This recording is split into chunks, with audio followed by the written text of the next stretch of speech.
Hello dear, आइए इस video में समझते हैं ट्रेपेजियम। ट्रेपेजियम क्या है?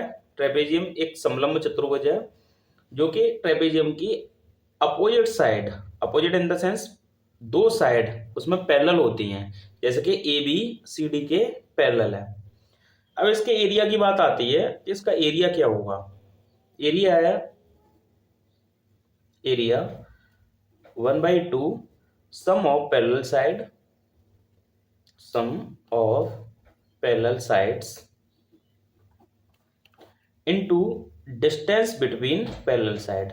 और distance between parallel side मान लो ये है और ये h है, ये दोनों साइड की, ये पैरेलल साइड और ये पैरेलल साइड है, ये डिस्टेंस ही तो है, इसे ही हम h बोल देते हैं। एरिया बराबर 1/2 समांतर भुजाओं का योग, मतलब ए बी और सी डी भुजाओं का योग, और इन दोनों साइड के बीच जितना गैप है, gap in the sense height, उससे मल्टीप्लाई कर देते हैं, एरिया आ जाता है। लेकिन इस पर डायरेक्ट सवाल ऐसे नहीं पूछा जाता। मैं आपको बता दूं, पिछली साल ही ये ग्रुप डी में पूछा गया है और एसएससी सीजीएल में पूछा गया है। तो इस पर डिपेंडेंट कैसे सवाल आते हैं, आइए मैं बताता हूँ, एक क्वेश्चन के थ्रू मैं बताता हूँ। जैसे कि आपके सामने क्वेश्चन ये है, जैसे कि ये सवाल है, ये ग्रुप डी की हर एक शिफ्ट में पूछा गया है। A field in the shape of trapezium has parallel sides of 60 metre and 77 metre. The non parallel sides are 25 and 26। What is the area of field? Hindi में मैं बताता हूँ। एक ट्रेपेजियम है लाइक दिस, एक ट्रेपेजियम है और उसकी parallel side A B C और D. A B C D के पैरेलल है, एक 60 है और एक 77 है, तो बाय डिफॉल्ट 77 ये होगी और 60 ये होगी। नॉन पैरेलल साइड के बारे में बोला है, एक 25 है और एक 26 है। अगर मैं ये कह दूं ये अगर 25 है तो ये से क्या होना पड़ेगा 26। अब हमें दिक्कत में फंस गई। कौन सी दिक्कत भाई? नॉन पैरेलल साइड हमारे पास ये है और ये है, और पैरेलल साइड ये और ये है, 60 और 77, बट हमें इसकी हाइट नहीं पता है। तो बात ये है हाउ टू फाइंड हाइट। अगर मैं एक लाइन ड्रॉ करता हूँ ऐसे करके, लाइक दिस, ऐसे करके एक लाइन ड्रॉ करता हूँ और इसे एक पैरेललोग्राम बनाता हूँ। जैसे कि ये 60 है, ये 25 है, एक लाइन ये 25 मीटर की मैंने एक लाइन ड्रॉ कर दी। अब आप बताओ, ये एक पैरेललोग्राम बन गया। अगर ये 60 है तो क्या ये भी लाइन 60 होगी?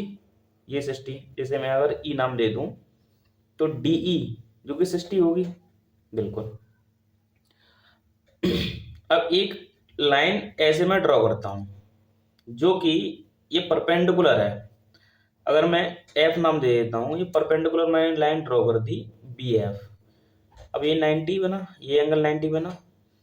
अब इसकी हाइट निकालने के लिए हमारे पास दो तरीके हैं, या तो मैं इसमें हीरोन्स फार्मूला लगा दूं या फिर एक हिट एंड ट्रायल मेथड लगा दूं। अगर मैं हीरोन्स फार्मूला लगाऊंगा तो सवाल बहुत लंबा जाएगा और इतना टाइम तो होता नहीं है एग्जाम में। आइए मैं हिट एंड ट्रायल फार्मूला लगाता हूँ। जैसे कि ये आपको एक 90 का एंगल दिखाई दे रहा है और ये भी आपको एक 90 का एंगल दिखाई दे रहा है। 90 के सामने वाली साइड क्या होती है? हाइपोटेनस। ये भी 90 के सामने वाली साइड क्या होती है? हाइपोटेनस। अगर हाइपोटेनस, क्या तुमने सुना है कि अगर हाइपोटेनस एक 26 है तो उसकी दो साइड परपेंडिकुलर और बेस वो क्या होती हैं? वो होती हैं 24 और 10। मतलब ये ट्रिपलेट याद होना चाहिए। अच्छा, इसके बारे में बताओ, बी एफ ई, हाइपोटेनस के सामने वाली साइड कितनी है? 25। एक 25 और 24 होगी और एक साइड होगी 7, राइट। मतलब ये भी ट्रिपलेट होता है, 25 24 7, एक 26 24 7। अब इसमें देखो कॉमन आपको दिखाई दे रहा है, कितना है? 24, बिल्कुल। और इस ट्राइंगल में ये कॉमन साइड है, ये वाली कॉमन साइड, तो मैं कह सकता हूं कि इस ट्राइंगल की जो हाइट होगी वो कितनी होगी? 24 होगी। इस ट्राइंगल की हाइट कितनी होगी? 24 होगी। अदरवाइज आप हेरोन्स फॉर्मूला पे जा सकती हो, वो टाइम टेकिंग हो जाएगा फिर। तो अगर हमारे पास हाइट आ गई और पैरेलल साइड आपको बताइए, ठीक है, फॉर्मूला लगाते हैं, sum of parallel side 1/2 sum of parallel side 60 और 77 का सम कितना होता है 137 इंटू हाइट, हाइट कितनी है 24 है। अब मैं कैलकुलेट करता हूँ और अपना मैं आंसर फाइंड करता हूँ। मैं इसे इससे काट दूँ 12 टाइम्स और मैं 12 का मल्टीप्लाई 7 में करता हूँ। पहले मैं यूनिट डेट पे जाऊँगा, 4 यहाँ 4 है यहाँ 4 है, तो ठीक है मुझे मल्टीप्लाई करना ही पड़ेगा।